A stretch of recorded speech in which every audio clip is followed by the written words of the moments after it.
Good morning, everyone. It's Wednesday, March 31st, coming to you live from Seoul. I'm Kim Mo-gyeon. Before we get started, these are the stories we're following at the top of the hour. New COVID-19 cases in South Korea have jumped back above the 500 mark. Meanwhile, in the next step of the vaccination campaign, beginning tomorrow, senior citizens above 75 years old will begin receiving their shots. And people who see side effects could also start taking days off work. The U.S. State Department has released its annual human rights report. It accuses the Chinese Communist Party of crimes against humanity. Issues in Russia and North Korea were also addressed. And South Korea's industrial output grew at the fastest pace in 8 months in February, signaling that the economy is on the road to recovery. Now we begin with the COVID-19 situation here in South Korea. The country reported 506 new cases on Wednesday, rebounding back to numbers in the 500s. Of the new cases, 491 were locally transmitted and 15 were from overseas. 2 more people have died of the virus, raising the death toll to 1,731.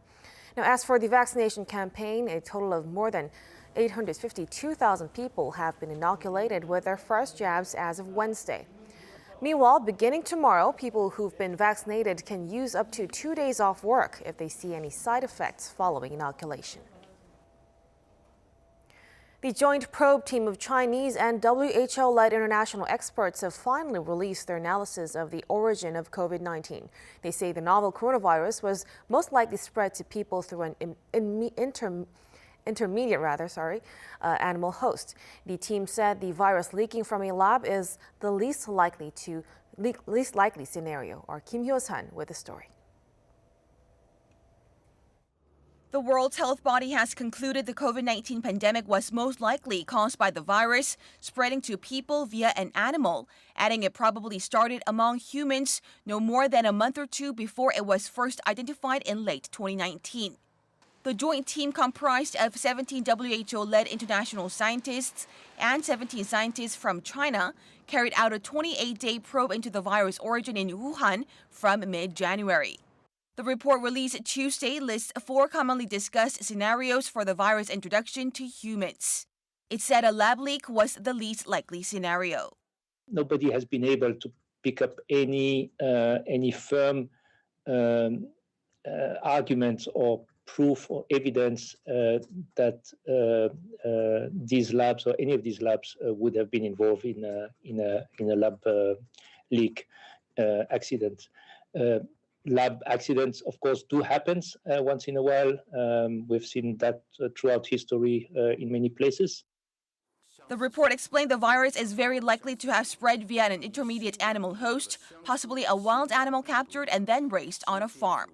However, it added the possible intermediate host remains elusive. According to the team, the next likely scenario is direct transmission from one of the animals to carry a similar coronavirus, like a bat. Moreover, it elaborated introduction through cold food products was a, quote, possible pathway. The team also said this is only a start, calling for patience for more information on other hypotheses. This is only a first start. We've only scratched the surface of this very complex set of studies that need to be conducted, and we have pointed to many additional studies that should be conducted from now on. Admitting the international team faced political pressure from, quote, all sides, the scientists who led the probe insisted there were no pressure to remove critical elements from the report. Kim Hyo-sun, Arirang News. The WHO's report on the origin of COVID-19 was met with international concern from 14 countries, including the U.S., South Korea, Japan, and the U.K., citing delays and a lack of full access to data. On the other hand, China welcomed the report. Its foreign ministry said Beijing applauds the expertise and efforts of the scientists on the team. This comes as the head of the WHO reportedly called for further investigation into a hypothesis that the outbreak was caused by a lab leak. Speaking Tuesday, he explained further research with additional missions involving specialists will be needed going forward. A newly released satellite image shows smoke or steam coming from 2 small buildings within North Korea's Yongbyon nuclear facility in an indication the lab is operational. The Center for Strategic and International Studies Beyond Parallel Project says it's where the regime reprocesses spent fuel rods to extract plutonium for use in nuclear bombs. Activity has been observed at the plant over the past month. The website said smoke or steam rising from any of the stacks over the lab is rarely caught by commercial satellites. Beyond Parallel noted the activity may be part of the regime's efforts to pressure Seoul and Washington. After Tokyo authorized new high school textbooks that renew its false territorial claims to Korea's Dokdo Islets, South Korea slammed Japan and summoned its senior diplomat to Seoul on Tuesday. Our foreign affairs correspondent Yongbyon has the story.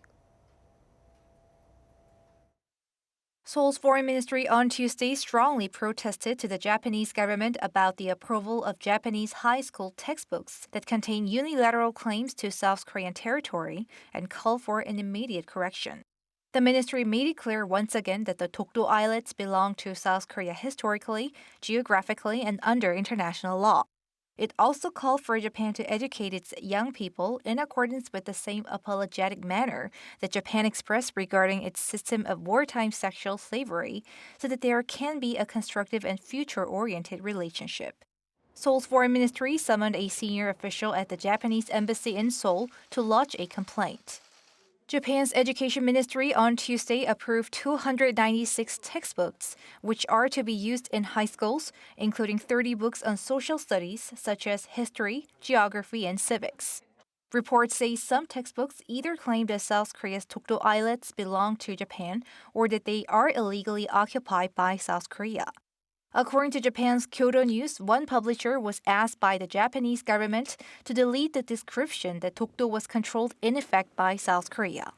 These claims are in line with the Japanese government's education guidelines on Dokdo approved in 2018. On the issue of Japan's wartime sexual enslavement of Korean women and girls, reports say the textbook's descriptions of historical facts have been minimized, and some have omitted the coercive nature of Japan's so-called comfort women system. Yoon Jung-min, Arirang News. South Korea's Foreign Minister Chung Eui-yong plans to visit China on Friday to have talks with his Chinese counterpart Wang Yi. The two diplomats will sit down for talks on Saturday in the Chinese city of Xiamen. Top of the agenda are Korean Peninsula affairs and bilateral issues. They're also expected to discuss regional and global issues at a time when the U.S. and China are locking horns over a series of differences. Seoul's foreign ministry says it's the first trip to China by a South Korean foreign minister since 2017. The visit follows Chung's face-to-face talks with his American counterpart Antony Blinken 2 weeks ago and with his Russian counterpart Sergei Lavrov last week. The United States plans to address violence against Asian Americans after an uptick in attacks, including the shooting in Atlanta that killed 8, including 6 people of Asian descent. According to the White House Tuesday, President Biden will reinstate and expand the scope of the White House initiative on Asian Americans and Pacific Islanders. He will also establish a committee aimed at addressing xenophobia against the community. The U.S. State Department has released its annual human rights report Tuesday. There, it accused the Chinese Communist Party of crimes against humanity. It also touched upon the human rights issues in Russia and North Korea. Our Lee Seung-jae has more. On Tuesday, the U.S. State Department released its 2020 country reports on human rights practices, mainly targeting the Chinese government. It labeled Beijing's actions crimes against humanity. In the report, it defined China's treatment of Uyghur Muslims in its western region of Xinjiang as genocide. At a news conference on the report, U.S. Secretary of State Antony Blinken said the U.S. was looking into consequences for human rights violators, citing economic sanctions as well as visa restrictions against Chinese officials.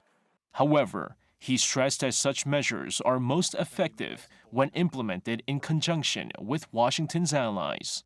China wasn't the only country mentioned. The report also noted the Russian government's targeting of political dissidents, government-led atrocities in Syria, as well as the humanitarian crisis in Venezuela. Blinken also noted the U.S.'s own shortcomings, citing systemic racism as a major issue in the country. China and Russia have both used that issue to accuse the U.S. of hypocrisy on human rights. One notable exclusion was North Korea, which Washington has long accused of human rights violations. However, during the same press conference, Lisa Peterson, the acting assistant secretary of the Bureau of Democracy, Human Rights and Labor, said the U.S. will continue to hold North Korea accountable for its severe human rights abuses. She added Washington is deeply concerned about North Korea's record of human rights violations, which she described as one of the worst in the world. Peterson also noted that the State Department is currently undergoing a pan-governmental policy review in which human rights will be a crucial consideration in the Biden administration's North Korea policy. Lee Seung-jae, Arirang News. The revised amendment to Hong Kong's electoral legislation by the Chinese government goes into effect starting Wednesday. The new patriot election law reduces seats for anti-China lawmakers, with concerns now rising over Hong Kong's democracy. Our Choi Jung-yun reports. China's patriot plan to reform Hong Kong's election system takes effect on Wednesday. This comes 2 days after China discussed specifics of the new law that will drastically restrict the right of Hong Kongers to stand for election, further entrenching Beijing's power over the supposedly semi-autonomous territory. Once the system is improved, we will be able to prevent those who are anti-China and carry out acts of sabotage or instigation from joining politics. So we implemented a new system that allows for a Hong Kong governed by patriots. The unanimous decision from the Standing Committee of the National People's Congress, China's rubber stamp parliament, brings two major changes: cutting the number of Hong Kong lawmakers directly elected by citizens and the assessment of a candidate's qualification by the regime. Prior to these changes, Hong Kong's 70-seat legislature was more or less split between directly elected seats and so-called functional constituencies, which are seats chosen by allies of Beijing. Under the new system, it will be expanded to 90 seats. 40 of those will be chosen by a newly empowered, mostly government-appointed election committee. Previously, functional constituencies will control 30 seats, while just 20 will be directly elected by the public, the lowest number since Hong Kong was handed back to China in 1997. Candidates cannot file a lawsuit against the election committee's decision over qualifications of candidates to ensure the city is governed by, quote, patriots. After the amendment passed, Washington sanctioned some 24 top officials in China and Hong Kong in response to the suppression of Hong Kong's democracy. With the revised law in effect, Beijing could be faced with international criticism over its decision.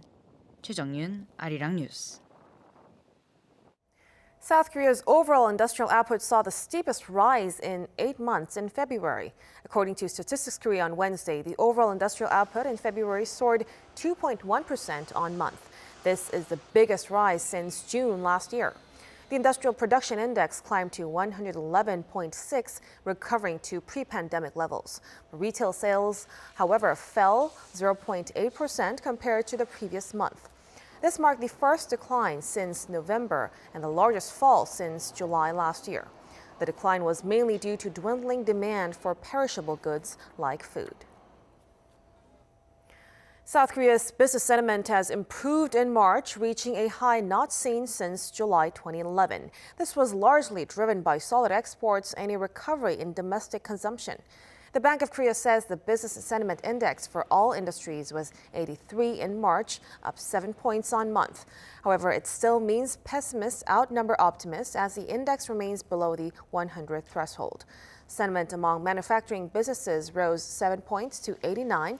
Non-manufacturing businesses increased 5 points to 77 on stronger consumption in the wholesale and retail sector.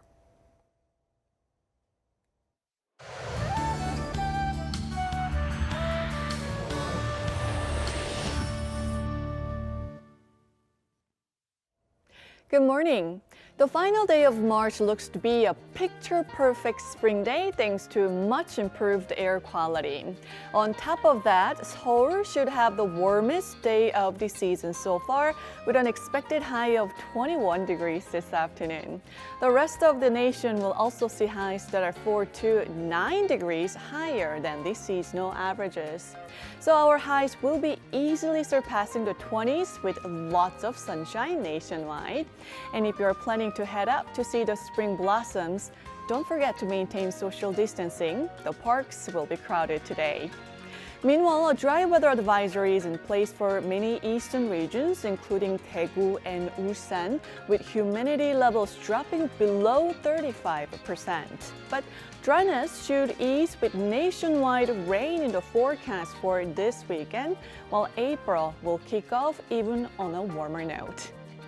That's Korea for you, and here's a look at the weather conditions around the world.